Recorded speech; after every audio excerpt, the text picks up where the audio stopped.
According to the angels, relationships are ground zero for where we experience the most amount of spiritual growth in our lives. Your relationships have a lot to reveal about your ascension path. If you're ready to receive divine guidance that may just alter your relationship path completely, then tune in with me and get ready to receive the angels' messages on the deeper spiritual lessons that your relationships are here to teach you. In case we haven't met before, a quick introduction. My name is Sarah Hall, and I'm an angel channeler. Angels are beings of incredibly high consciousness who exist in an absolutely pure state of unconditional love, and they watch over all of us. A huge part of my life's spiritual calling is to receive angel messages to share with you so that you may receive the angels' unconditional love, support, and healing wisdom as you grow on your spiritual path. Today, I'm sharing one of the most important messages that I have received from the angels, that relationships are ground zero for where we as human beings achieve the most amount of spiritual growth and consciousness evolution in our lives. The reason why is that relationships provide mirrors into the soul. When you connect deeply with another person, their presence in your life can provide a mirror that reflects your deepest soul lessons back to you. According to the angels, the reason for this is that in all relationships, no matter what kind of relationship it may be, all human beings are reaching for connection. Connection is one of the most vital and universal of human needs. We cannot create a healthy, harmonious, fulfilling life without it. When connection is present, healthful, and functioning, it nourishes all areas of our lives. When connection is lacking, breaks down, or becomes dysfunctional, it can create challenges in all areas of our lives. The angels also want you to know that connection is a central part of your spiritual purpose. All souls who incarnate into the human experience hold a shared universal intention to experience connections with others that ultimately help us to awaken to divine truth, to the truth that we are all one, we are all God, and we are all literally made of love. According to the angels, the core essence of all beings is love. That which we call love is the nature and essence of the human soul and the spark behind consciousness itself. Now, the nature of love is infinite expansion. Think of love as a conscious force that is constantly, infinitely expanding out, and as it does so, it merges with all that it touches. In that act of merging, divine creation occurs. Because love is our nature, we all experience the urge to merge. We all experience the deep, soulful instinct to merge with others and with what we experience in this world, thereby merging with God. The essence of all human relationships contains the urge to merge with God, the desire to consciously awaken to the fact that we are God. We are God experiencing itself as an individual and thereby awakening to full realization of the miracle of consciousness. This realization of your true identity as a piece of God then unlocks the creative power within you. The same creative power that flows from the source of all creation and created the universe from scratch. All relationships involve the same function: to experience connection that facilitates the expansion of love, which is the same as the expansion of your soul, thereby awakening your awareness and power as a divine creator. Depending on the relationship, you might be experiencing anything on the following spectrum. On one polar end of the spectrum, you might experience a successful, functional facilitation of connection, love, and soul growth. On the opposite polar end of the spectrum, you might experience dysfunction, a breakdown of connection, or limitations and blockages placed on love's expansion. For most of us, our relationships fall somewhere in between these two opposite poles and contain both qualities that facilitate the flow of love and connection and qualities that do not. The reason why relationships are so incredibly powerfully valuable in our soul growth is that they provide an opportunity for us to do the work necessary in order to facilitate the love and connection that is both our essence and deepest need. That work typically involves both self-discovery and self-transformation for those involved in the relationship.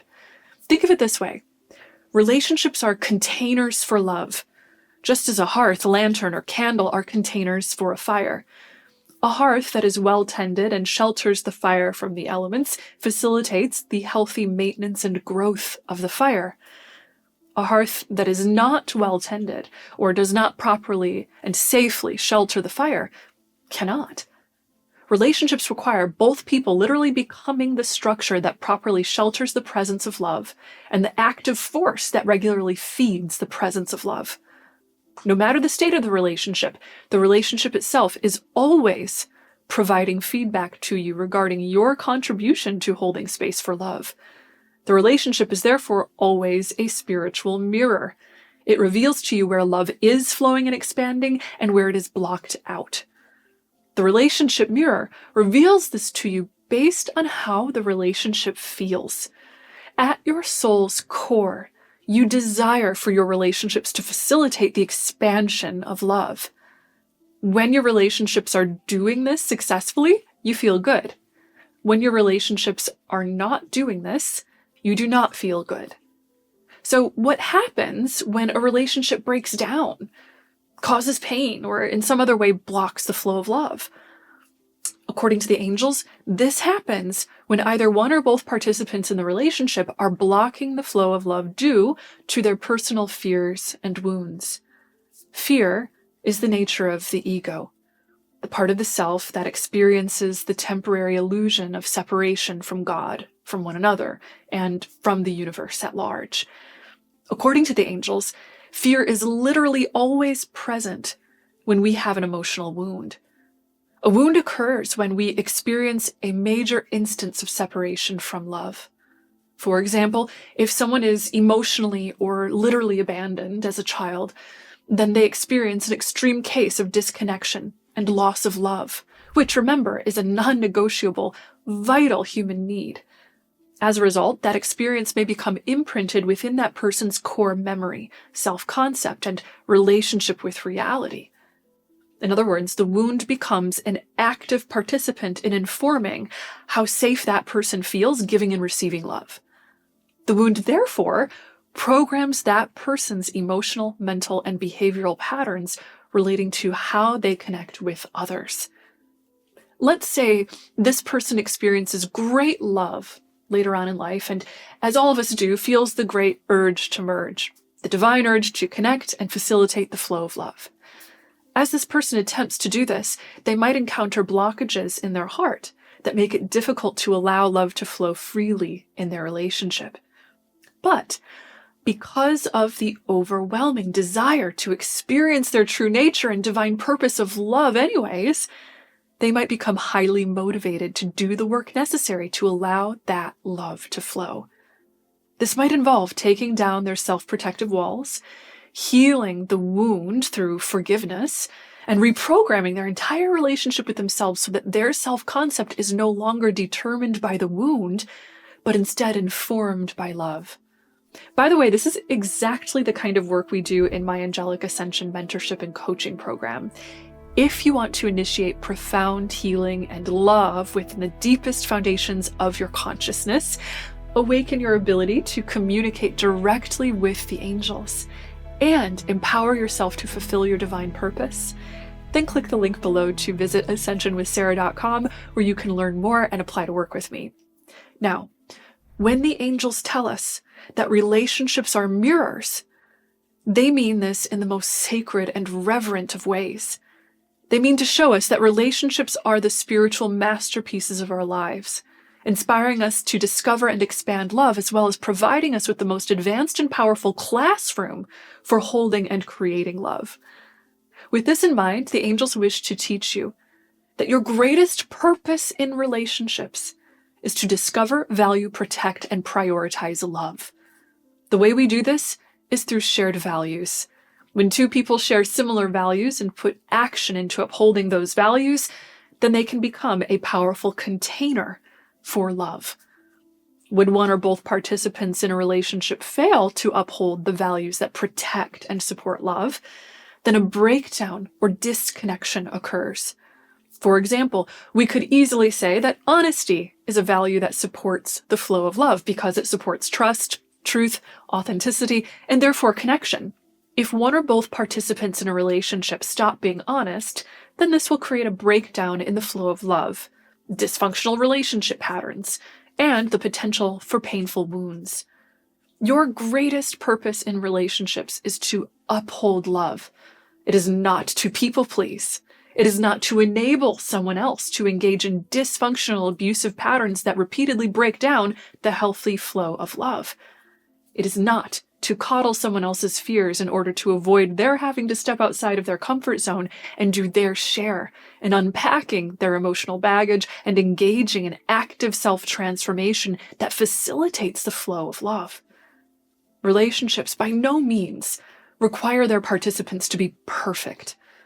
Relationships require their participants to be equally and fully committed to love, to the extent that they are willing to do the work necessary to facilitate love's flow.